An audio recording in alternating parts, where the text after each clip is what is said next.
Just listen, don't talk. You need time to wake up for your eyesight to return. Everything will be a little hazy and you might not remember how you got here, but you need to focus on my voice. My name is Dr. Yadav. I tried to lean forward, but my body felt as if it weighed 100 tons.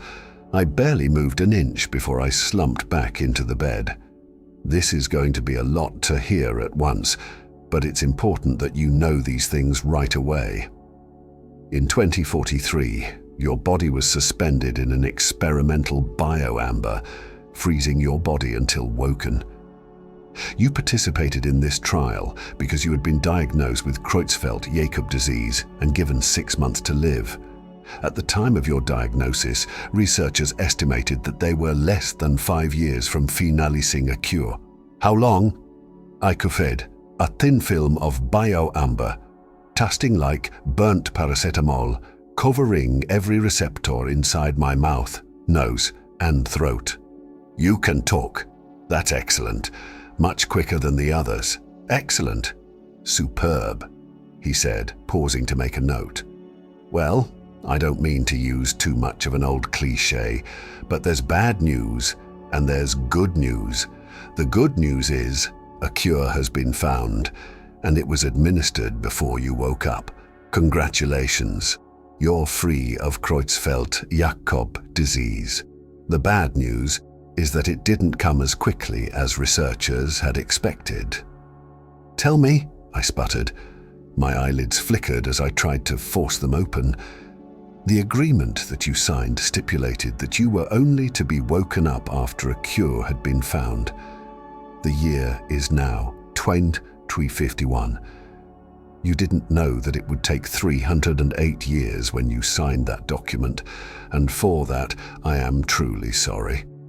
There should have been a clause in the agreement that prevented this scenario from coming to fruition.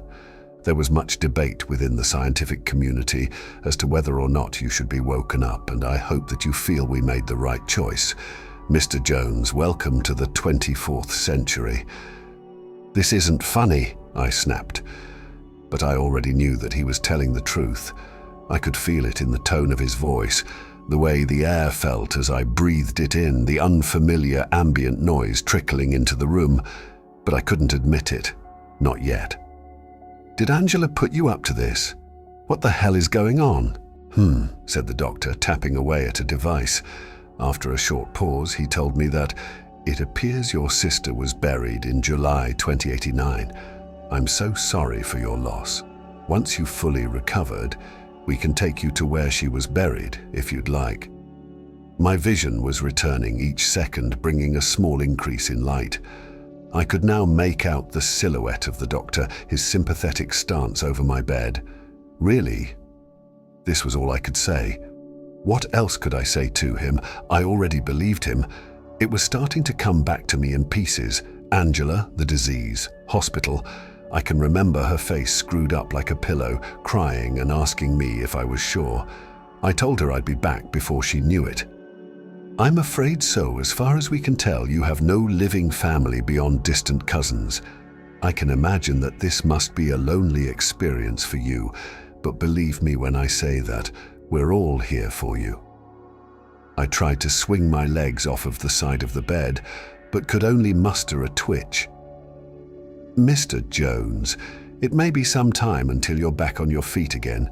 You'll need a few days to adjust, he said, watching my face as I winced at my immobile legs. The man's voice was kind. He really wanted the best for me, I felt. You're going to need some rest. You're suffering from what we can only describe as severe jet lag. Your body clock was expecting it to be 3 centuries ago when you woke up. Is that how jet lag works? We don't know. Nobody has been in amber for nearly as long as you, and it's been decades since anyone has been woken up. We won't know what the effects on your body have been yet, but we'll keep a close eye on it. When he returned the next day, after I'd slept for what felt like weeks, his tone had begun to shift. It was almost imperceptible, but I could feel the change innately. Good morning, Mr. Jones. How are we feeling this morning? Good, I nodded. I'm starving, though. I feel like I haven't eaten in centuries. Do you have anything? Dr. Yadav smiled, pointing toward the tubes that connected my forearm to a machine next to the bed. I inspected it closely, only now aware of my vision having completely returned. All the nutrients that you'll be needing for now, he said.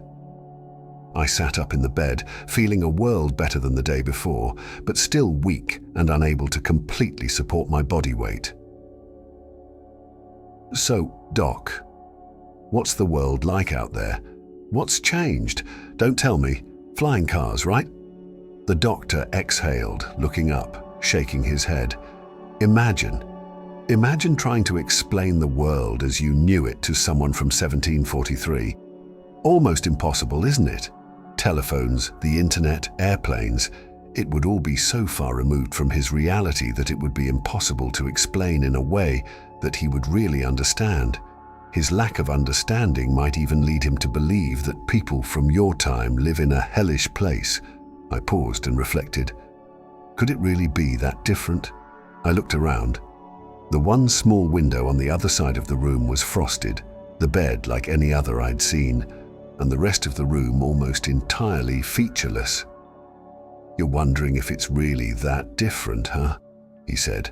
The room has been specifically designed to not overwhelm you. A lot of preparation has gone into waking you. We've been waiting for this for a long time. We just don't know what to expect, so we're taking things slowly. I hope you understand. I'll be fine, Doc. Honestly, I'm actually quite excited to go out and see the world, see what's come of it. And by the way, where am I? Chicago, the city of your birth, I'm told. It only seemed right that you were moved to this facility before we woke you, but you're not ready to head outside just yet. There's a lot of things that we'd need to explain to you before you went out there. Otherwise, it might all too overwhelming. I mean, just us telling you about the world is going to be overwhelming, but to see what's out there, it'll take some adjusting. That's for sure. I'm sure I can handle it, but I'll take your word for it. When will I be better? Back on my feet? Only a day or two. As I said, what's happening to you isn't something that's ever really happened before, so there's still a few unknowns. Good. So, what next? A tenseness seemed to creep onto the doctor's shoulders, and with a twitch in his eye, he began to shift his weight from one foot to the other, as if suddenly disassociating and leaving the room entirely. Doc? Oh yes, he snapped out of his daze. We'll need to run some tests. You're a man from the past. There's a lot we can learn about you, but it'll all be fine. Really, it will be. When he had told me that I had woken into a world 308 years beyond my own, his tone of voice told me that he was telling the truth. His tone of voice was now telling me that he was lying. And I was right. That night, whilst I was half asleep, 3 new doctors came in. Is he awake? One of them whispered to another. They tapped away at their pads, prompting a hiss from the machina beside me, which was the last thing that I heard before waking up in a new room blinded by lights. I was naked, lying flat on a slab, my wrists and ankles inexplicably bound to its corners, my head turned from side to look, but there were no straps holding me in place. As if by magic, I was restrained. I looked down towards my ankles to find that my abdomen had been opened like a fruit or a pair of double doors, my skin attached on the sides of my body but resting like blankets beside me. A machine hovered above me, metal instruments dangling towards the undulating yellow and pink of my innards. Immediately I screamed, and the machine spun towards me before I passed out again. I awoke back in my bed, slowly at first, before shifting into a panicked scramble up the bed. I lifted my shirt quickly, but found nothing, no evidence, a surgery. Panting, I began to realize that it was simply a dream. There was no other explanation. An awful dream, so vivid, so frightening that if I hadn't had woken, I would have never known not to be reality. The doctor came in. Mr. Jones, how are you feeling? You're looking a little sweaty. I'll get the heat turned down. He tapped away at his device. Just a bad dream. I'm fine. I guess I'm just adjusting to being awake after all this time. Yes, when we're treading new biological waters, we're bound to discover new effects on the human body and mind. That's why it's important for you to stay here under observation for the time being. But listen, that's not why I'm here, he said, walking to the window, picking up a seat under it and bringing it back to place beside the bed. Sitting down, taking on a somber expression, he explained, there is a legal responsibility as your doctor to fully inform you of your options, all of them. Since you're not from this time, you won't know that euthanasia is a common practice now. We don't force anyone to choose between life or a brutal, self-inflicted death. You should know that being a patient of ours, this is something we can provide to you for free. It's designed to be quite pleasant.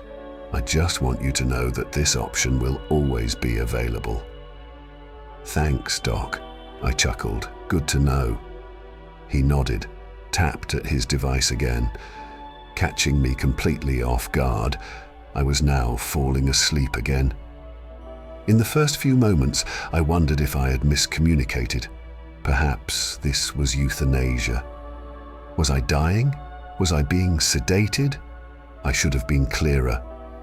I tried to protest, but only managed a small murmur before slipping under. When I awoke, I was back on that terrible slab, held captive again under the piercing lights of the operating table. I looked down to find that, whilst my abdomen was intact, there was something wrong with my leg. I couldn't put my finger on it at first, but it didn't look or feel as it should. I looked across to find that cruel machine again. This time, it was facing away from me, inspecting something. I squinted, trying to shut out the operating lights and focus. It was holding something, a stick, something white, slightly yellowish. It spun around and zipped back to hover over me again, obscuring the view of my strange leg. It moved in such an impossible way, as if completely weightless, like a ghost. Just then, a piercing, white-hot pain shot up my leg. My muscles ceased up, turning to stone as pain flooded and swelled into every fiber of tissue. Through the pain, I moved my head to get a better look. Two of its arachnid appendages were sliding my shin bone back into my body through a small opening below my knee. I cried out, wailed even before fainting. The machine didn't even need to sedate me. Waking once more, back in my bed, I pulled up my line and trouser league. Nothing. I sigh, adjusting myself back into bed, the image of the machine is still bright in my mind. I felt almost embarrassed to have dreamed something so unrealistic, so childish. It was made of a black metal, the deepest black, whilst at the same time being as shiny as a serving spoon. Its body was spherical, with a number of appendages hanging down below it like the legs of a bug or an arachnid. At the end of each of them, some kind of tool or device, blades, rods, syringes. And when it had turned to me, I had seen that a part of its spherical surface was in fact a tinted glass, a glint of light revealing a large lens behind it. And the strangest thing, it glided around so quickly without making even the slightest sound. It was completely silent. I suppose my imagination couldn't stretch as far as imagining a sound for it. After a short while, an orderly entered the room. "From the doctor," he said as he handed me one of their devices. It was square, about half the size of a piece of paper, and was transparent but only from the side with the interface. On the screen was a short paragraph about euthanasia with two options below it: accept, decline. I pressed decline and felt the sensation of pressing a physical button suspended in 3 dimensions inside the device. The orderly, having waited patiently, took the device and turned to leave her. As he was making his exit, he hesitated, pausing in his stride for a minute and beginning to turn before recommitting to his path. "Everything okay?" I asked. He paused again, taking his time to think before he turned. I'm sorry," he said, visibly nervous. He was small, childlike, no older than 20. I've heard so much about you, and to see you here, I can't believe it. I studied about you. You're really from the 2040s. I nodded, smiling like a wise old monk. So, what was it like? The past? Was it like they say? Well, what do they say? They say it was good. A simple way of living, the birth of technology, the information era. I can't imagine what it was like. Yeah, it was good. I miss it a lot. If only I knew what this world was like, I would have some point of reference to describe my own time to him. It sure didn't feel simple at the time, but maybe stuff got even more complicated since then. His eye twitched as I said this, an indecipherable emotion sweeping across his face, just like the doctor's had. Yeah, he said. Yeah, I guess. With that, he left the room without another word. I spent the remainder of the day thinking about the outside world. What could possibly be so overwhelming for me? Flying cars? A city in the sky? Or had they layered to keep me here and stop me from leaving early? It annoyed me that they hadn't even given me a clue. I'll take a peek, I decided. Tonight. I'll sneak out of the front door for a few moments, take in the sights of whatever is outside. At least then I'll have a taste, without actually being thrust out to navigate a new world on my own. Dr. Yadav said that they'd always look after me, of course. I waited for hours, picturing all of the possibilities. I thought about the year 1700, compared it with the year 2000, the immense societal and technological shifts over the years. Could it really be the same degree of change? Life in 2000 was better than in 1700, I concluded, so life now must be better than in my own time. In the dead of night, I left the room, moving carefully down the dim hallway. It was as featureless as my room. I didn't need to walk for long before I spotted a sign above a door, "Emergency Exit." Before entering, I instinctively checked the hall. I looked right. I looked left. I froze, swung my head right again. There it was, gliding silently at the end of the hallway, that awful machine, at this distance a marauding silhouette. I shot down the stairs like a bullet. As I moved, my hands fumbled across my abdomen, looking for a scar. How could they? I lamented. They're keeping me here for their experiments to examine me, my bones, my flesh. I felt sick. They couldn't lie to me anymore. I'd outsmarted them.